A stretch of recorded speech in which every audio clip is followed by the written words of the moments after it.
you want it, nigga, try it, I ain't hiding. You wanna ride the wave too? Fuck it, you can open up. And when the doors open up, I bet they try to close them shut. Cause you ain't popping, nigga. On my dead partners, nigga. And I hope your crew hear this and fucking drop you, nigga. Anybody from the E know this nigga? No.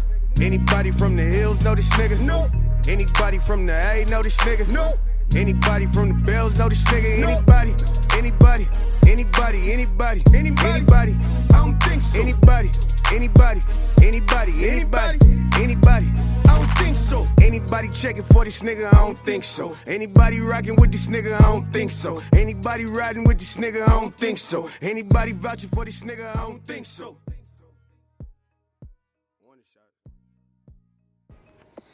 Turnt Up TV, that was Trev Rich with Anybody, shutting down the city, man. You already know that's off of his recent beef with Kid Vegas. Kind of died out a little bit, quiet out, took a couple shots. I think they kind of both went back to their grind, back to what they were doing, man, and good for them. Hey, you know, beef is a very central part of hip-hop music, and a lot of people don't understand that, and people don't like beef. Keep it cool, man. That's where hip hop started, man. You didn't even like somebody, that was the best right there. Drop a diss track, man. Ether, Nas, Jay-Z coming back at it. Eminem, Ja Rule, 50 Cent, that whole beef, Pac and Biggie, like, shit, you can't have hip hop if you don't have beef. So, hey, I said it was nothing good for the city. I got a lot of people too, like, damn, you play their diss tracks back to back. I said, I don't give a fuck. This is music, man. That's great music. And I said, I thought that Kid Vegas' Air 'Em Out was pretty good itself. So shout out to both of them artists, Colorado hip hop artists doing their thing. And I guess one thing that they do got in common is they both Bronco fans. So if anything could come down to it, they could come down to the love on the Bronco game, man. Super Bowl was fucking insane. The lead up to the game was insane. The whole hype with Cam Newton, man. Cam Newton got so much goddamn attention before the game, and you know, he's an MVP. He deserved to get that attention, but it came down to a point where you have that much attention, you dabbing that hard, you representing, you commercials, you watch out, little bitch. You know what I'm saying? The commercial ain't no too bad they don't make band-aids for feelings and shit. Well, damn right, Cam Newton, you needed to come out and play a lot better than the way you played. That's my opinion. And I just don't think, and I can't solely blame it all on Cam Newton. I guess it comes down to a point where I got to blame it on that they just didn't have enough playmakers, man. Come down to it, they didn't have, that was a one-dimensional train. Cam Newton runs, Cam Newton scrambles around, makes a great pass, and we win it. And if not, hey, John, you seen Jonathan Stewart? You seen Jonathan Stewart start, he, you know, got his touchdown, twisted the ankle up before that, trying to give the ball to Mike Tolbert. It didn't work. He's just not that great of a player. Mike Tolbert, what? He's like 5'1" and like 400 fucking pounds. Like, he really looks like a bowling ball out there. But it's crazy for him because he didn't have his number one receiver. Ted Ginn Jr. is not the not the best receiver. He's more of a return guy. And then for the Broncos to come out, for their defense to play that way, was unfucking real. I did not think that they were going to come out and they were going to ball up like that. I thought that Cam Newton was going to score at least 3 touchdowns, man. I knew he wasn't going to go off like he has on recent teams, but for the Denver Broncos to really hold him to where he was, and I mean 18-41, 265 yards, and he was only averaging 6 yards a pass. That's the thing that blows your mind too. Threw a pick, had no touchdowns, and a QBR, man, this was the worst QB rating that he's ever had in his life. 16.9 QBR. But I don't know if that, this is a funny thing is, nowadays that your defense can be that good, that your quarterback can win the Super Bowl with a 9.9 QBR. Peyton Manning stats, here's his stats. 13 for 23, 141 yards, 1 interception, and a QB rating of 9.9. Holy shit. I bet it would probably have to take you a long, long time to go back and really find out and see if there was any other quarterback combination that was combined for that low of a quarterback combination. That is terrible. I cannot believe that Peyton Manning won the Super Bowl with a quarterback rating of 9.9. And a lot of you people out there who aren't like statistic people and analysis and stuff like that, QB rating is pretty much the top stat that you look at a quarterback. Pretty much combines everything: your yards, your average, your interceptions, all that shit. You know, how many times your ball was swatted.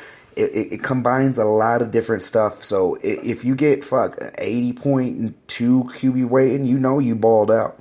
But to have these two quarterbacks with a 16.9 and a 9.9 QB rating, man, that's something different. And that's the next step for the Denver Broncos.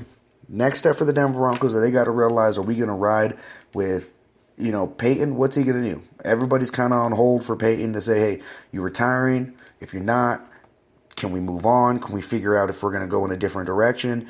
But he's kind of holding him up. And if he doesn't retire, I'm putting money right now, and I'm saying that he will not be a Denver Bronco next year. I think the Broncos are going to come to agreement with him and say, hey, we love you. We love everything you did for us, Peyton, but it's time for us to move on as well. And I think Peyton Manning is going to realize that. And mark my words, if he comes back next year, he will be playing for the two teams, not the Denver Broncos.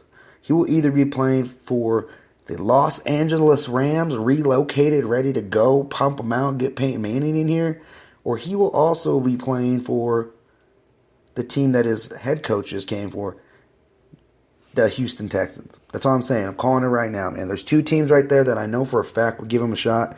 Houston Texans wanted him a long time ago. LA Rams weren't even in the discussion. But now if Peyton comes back, I think you got to cut him loose. I think you got to say, hey, thank you for everything you've done for us.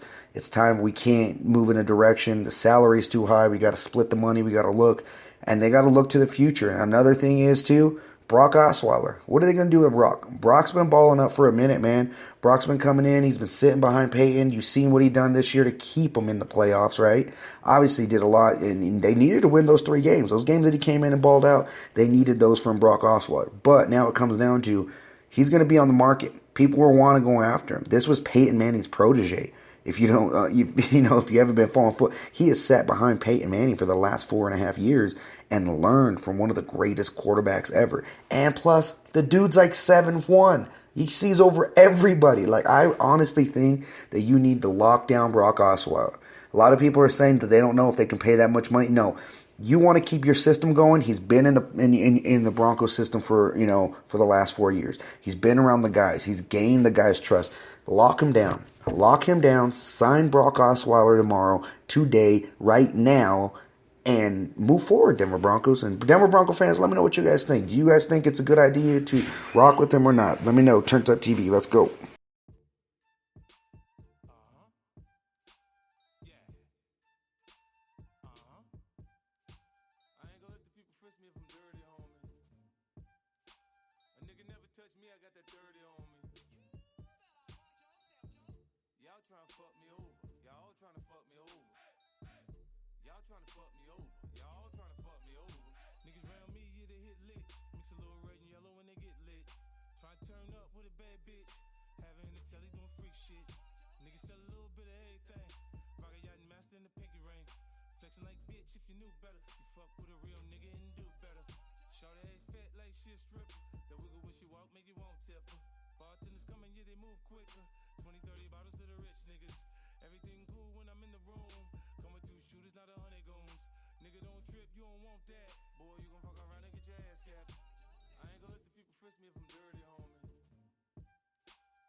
was sober.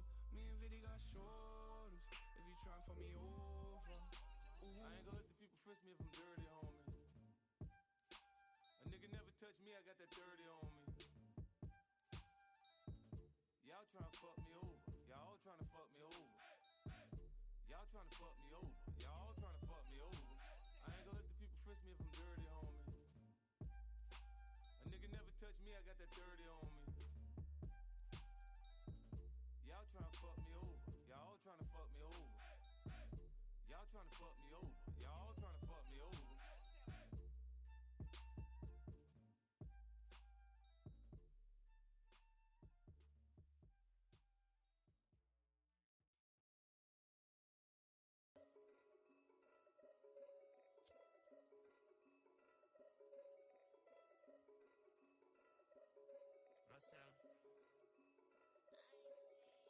Hey now, you're an all-star, but the bitches you be with, they all subpar.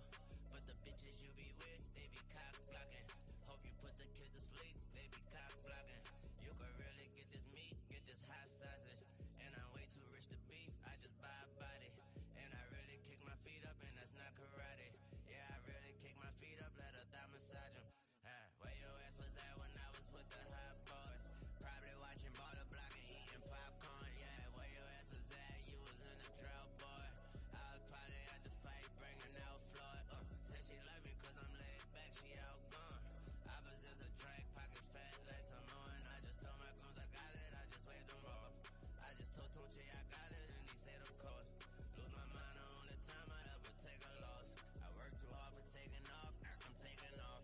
Really about to see $1 billion, I'm in arms reach. Sleep on a hammock in the middle of 2 palm trees. My neighbors can't sleep, all they hearing is them cars screech. My bitch can't sleep, all she hearing is them car keys. I'm just self out and I'm way too tired to talk, please.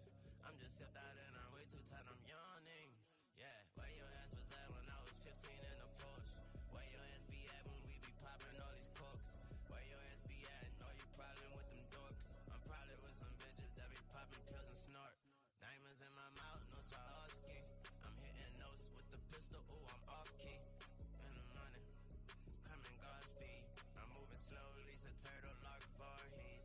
Found a treasure chest inside was a heartbeat. And Katrina had us hustling out of RV. We had the stash and still ball Steve Harvey. We had the stash and still ball Steve Harvey. And we said a nigga